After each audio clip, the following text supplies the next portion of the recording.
My name is Sabata mpho MOKAE. I come from South Africa and I'm a writer. I work on a day-to-day as a journalist, but then I'm a writer. My real work is writing. Journalism pays the bills.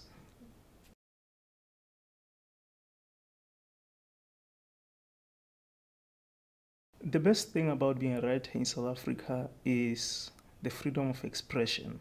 Coming from a history of apartheid where we were not allowed to say some things, where there was oppression, where there were a lot of restrictions.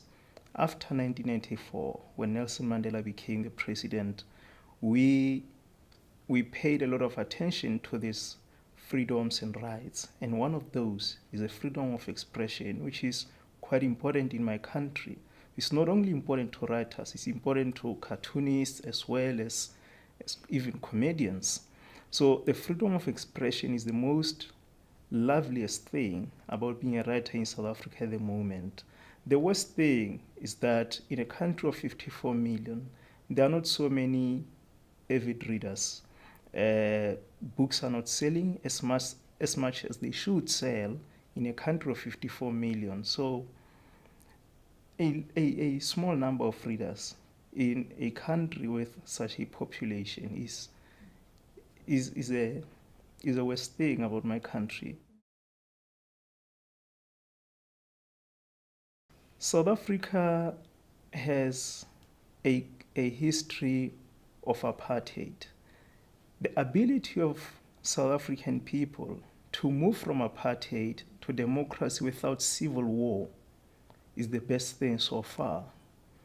I think we have demonstrated to the world that you can actually resolve very painful political situations without bloodshed. There are two things that drive my writing. One is the theme. So the theme is South Africa's political history and the conditions of life back in my country. I write about that. I try to be as honest as I can. And I'm very cautious of the fact that as a writer, I'm witness to the truth. And that a lot of people must actually rely on the written word. That drives me to write about that, to chronicle a part of my history that was not chronicled in the mainstream history.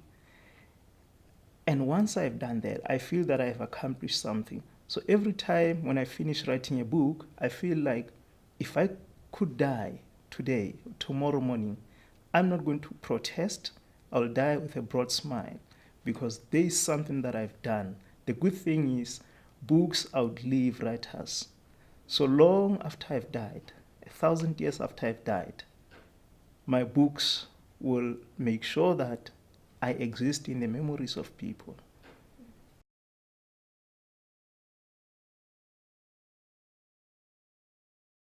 I read all the time. I read mostly South African and African fiction. I'm drawn to Mariama Ba. Recently, I read So Long a Letter, which she wrote. In South Africa, one of the most important things now is gender equality. We even have a government department dedicated to that. We had Commission on Gender Equality. And in Mariama Ba's story, where she talks about polygamy, it's touching to us, it's quite important to us because even our president is a polygamist. But we have never heard what women in polygamous marriages are saying. We've never heard their voices. We have heard men all the time. And Mariam Abba is quite special to me in that sense. I'm also drawn to Ngugi wa Thiong'o. I'm drawn to Chinua Achebe, but also to writers of my generation in South Africa. I like their spirit. I like the fact that we are producing more books than it has ever happened in South Africa's history. So people like Nick Mhlongo, Siphiwe Mahala, Zukiswa Vaner, Thando Ngqolozana, they are inspiring to me. I'm happy that I'm living at the same time with them.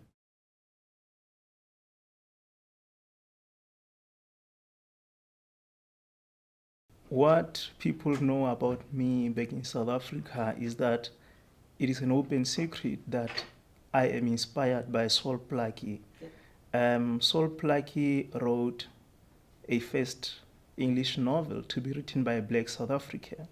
It was published in 1930. But it's not only the historical importance of the novel that makes him important to me. The novel itself, it has the protagonist as a woman. And for him to write a novel like that, in those years, he was way ahead of his time. Muhudi, the character in the book, is a woman that many women in the New World in this time can look up to. She scared a lion that was about to attack. She led her men. Her bravery is shown throughout the book. She could stand her ground. I'm inspired by a character like that. I'm inspired by what is not the norm. And the norm is men are running the world. Men are messing up the world. Men are deciding the fate of everybody. And in Muhudi, a woman has taken that role. And she comes on the scene in a time of war where you have two men who are leading warring nations. And there is a woman who comes in and shines throughout the time. Sol Plaatje did a marvelous job during that time. And the fact that this is a historical novel, I'm drawn to that because I'm drawn to history. I want to know what happened in the past. And I cannot write novels that do not reflect on the history of my country. And maybe later I will write novels that reflect on the history of Africa as a whole. So I would recommend Sol Plaatje's Muhudi. It's an old book.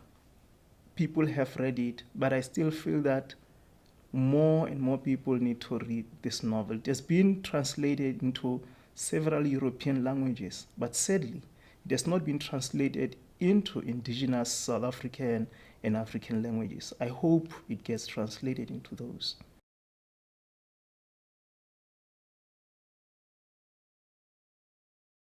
The state has a responsibility to support literature financially. We have seen amazing interventions by the government in South Africa. There are few grants that writers do get.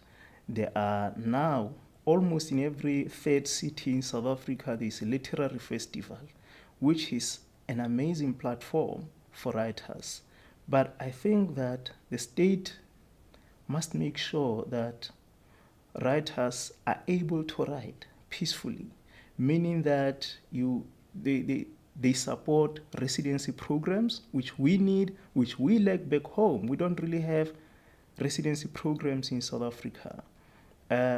They also have to make sure that the books that we are writing are available at all libraries across the country. The other thing would be creative writing education, which I think we need to pay a lot of attention to. At the moment, not much attention is being given to creative writing education.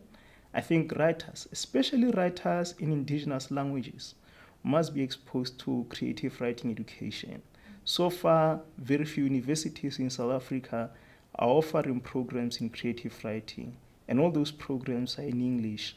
And writers who write in isiZulu, Setswana, Shangaan, and so on do not have that advantage. I hope that the state will make it possible with the funds.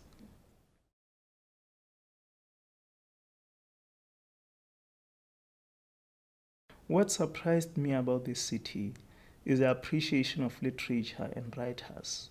We struggle to have audiences for our readings in South Africa. And when there is a little audience, you actually work very hard to get it there. You work hard in terms of publicity to get it there.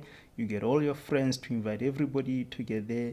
And still you don't get the kind of audiences that I have seen in Iowa City. So that is quite amazing. But another thing that surprised me, I was really, really surprised by this, a sense of safety in the city. I come from from a country where there is a high level of crime, and we are advised all the time, don't open your windows, don't put your valuables in plain sight, and so on. And in Iowa City, I saw people sitting with their Chromebooks in the parks, students mainly, sitting with their Chromebooks in the parks and working there. It is amazing. I never expected that. It pleasantly surprised me. Writers must be mindful of the fact that they are witnesses to the truth. When the world has run out of people to trust, they must at least trust the written word. Thank you. Thank you.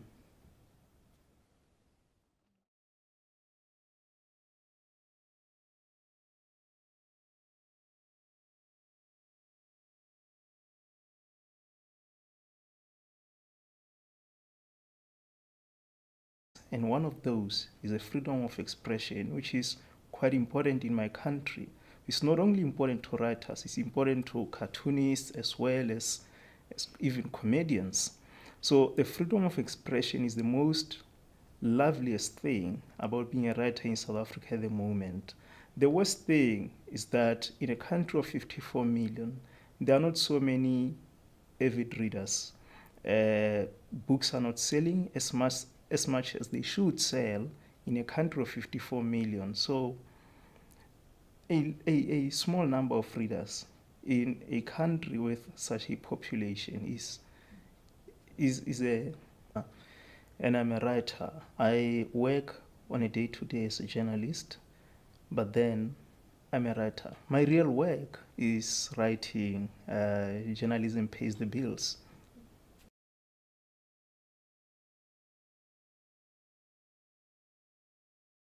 The best thing about being a writer in South Africa is the freedom of expression.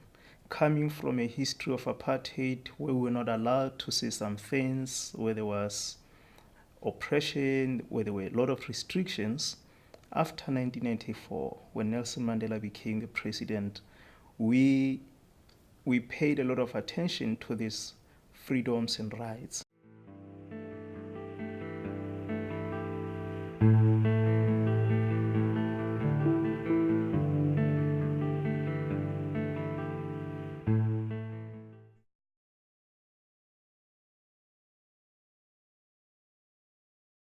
My name is Sabata mpho MOKAE. I come from South Africa.